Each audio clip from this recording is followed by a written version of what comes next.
बहुत बहुत धन्यवाद माननीय सभापति जी। आज मैं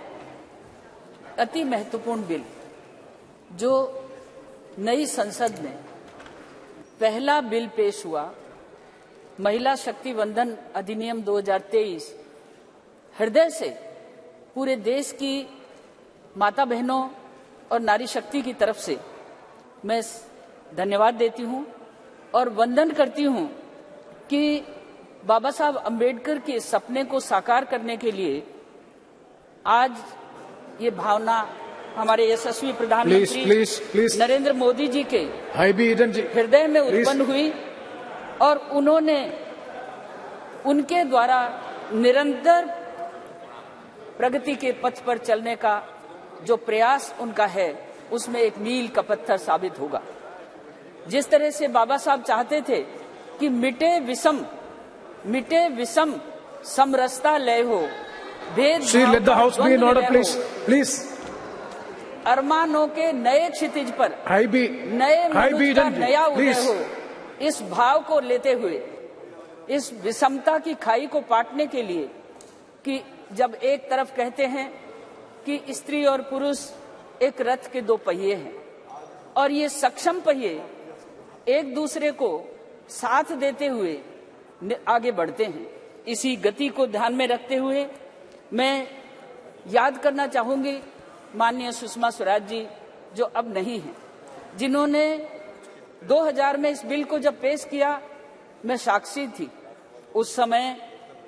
जो अभी मेरे से पहले पूर्व वक्ता बोलकर गई हैं, उनकी पार्टी ने हाथ से लेकर उन पत्रक को फाड़ दिया था, बिल को फाड़ दिया था।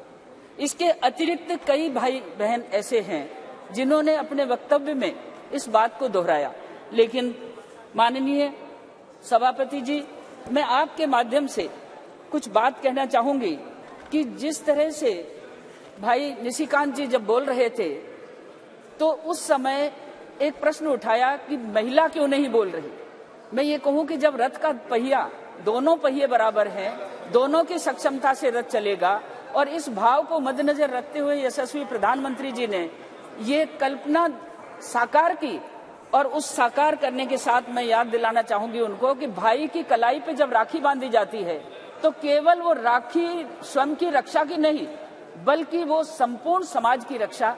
और अपने भाई की दीर्घायु और स्वास्थ्य की कामना करती है। मैं ये कहना चाहूंगी कि नारी की सक्षमता पर हमें प्रश्न चिन्ह नहीं लगाना, नारी सक्षम है। इसके अनेक उदाहरण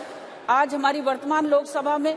चाहे रक्षा मंत्रालय संभालना हो, चाहे वित्त मंत्रालय संभालना हो, चाहे हमारा स्वास्थ्य मंत्रालय और शिक्षा मंत्रालय संभालना हो, सक्षम नारियां, सक्षम महिलाएं, सक्षम हमारी मंत्री बहनें इस काम को संभाल रही हैं। इसलिए कोई ये सोचे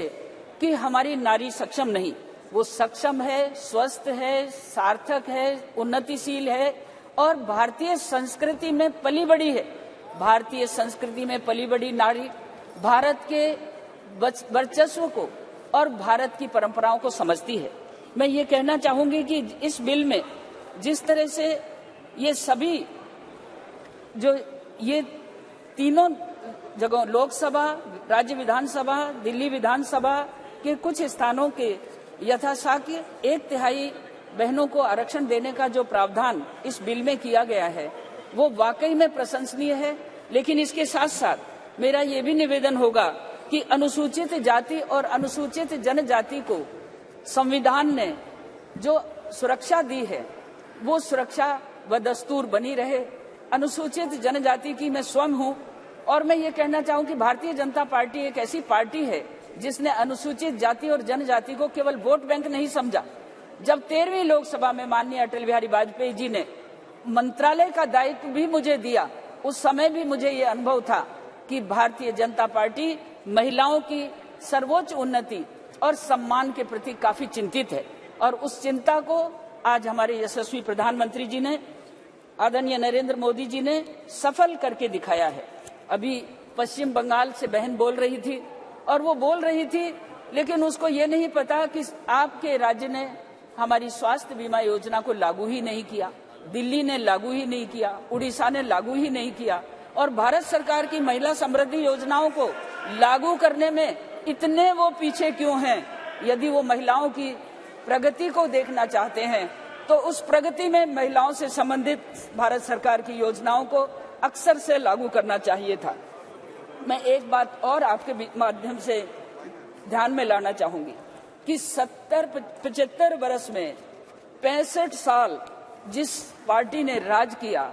उस पार्टी ने ये नहीं सोचा कि महिलाओं की प्रगति, महिलाओं का सम्मान, महिलाओं की उन्नति के लिए कोई कल्पना करे। और उस समय जब ये बात चल रही थी तो दिनकर जी ने भी ये बात लिखी थी कि अटका कहाँ स्वराज्य बोल दिल्ली तू क्या कहती है,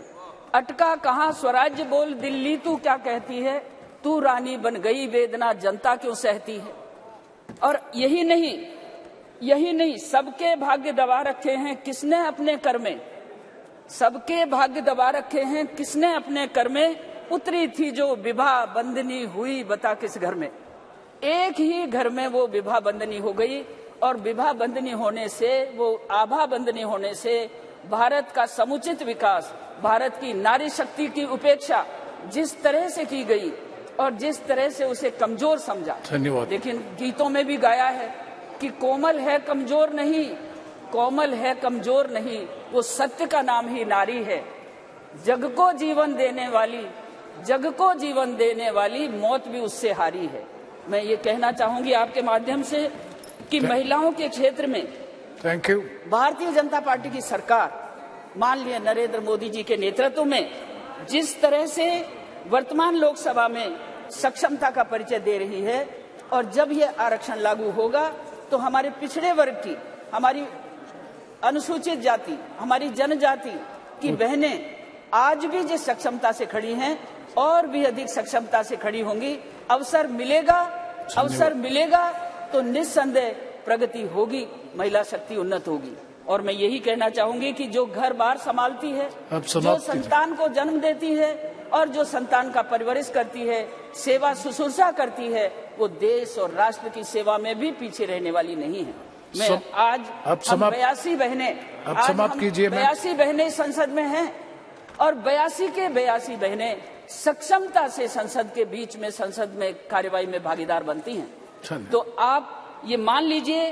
कि 75 वर्ष की इस लंबी अवधि में जब हम उस भवन में थे, उस भवन में जब बैठे थे तो हम केवल गिनते थे इशारों से कि इतनी बहनें बैठी हैं। और जब अब नई संसद में ये उद्घोष हो चुका है और ये आज इस बिल पर चर्चा हो रही है, तो मुझे लगता है कि संवैधानिक प्रक्रिया को पूरा करते हुए, संवैधानिक व्यवस्थाओं को पूरा करते हुए जब ये कानून लागू होगा तो आज इस संसद के अंदर 181 बहनें बैठेंगी, 181। और 181 बहनों का जो नेतृत्व इस देश की महिला शक्ति को मिलेगा, उनकी सक्षमता को मिलेगा, उनके शिक्षा स्वास्थ्य की उन्नति के लिए मिलेगा और इस राष्ट्र की प्रगति में भागीदार बनकर धन्यवाद मैम, धन्यवाद। लगाएंगे। आप समाप्त कीजिए। एक ही बात कहना चाहूंगी अंत में, आप समाप्त कीजिए। एक बात कहना चाहूंगी कि कुछ तो दूर देखता उड़कर, हमारी पुरानी 60 साल की सरकार को देखना, कुछ तो दूर देखता उड़कर, है कितना विस्तृत आकाश, रे कपोत कुछ ही दानों पे करते क्यों जीवन का नाश। ये मैं कहना चाहूंगा। धन्यवाद।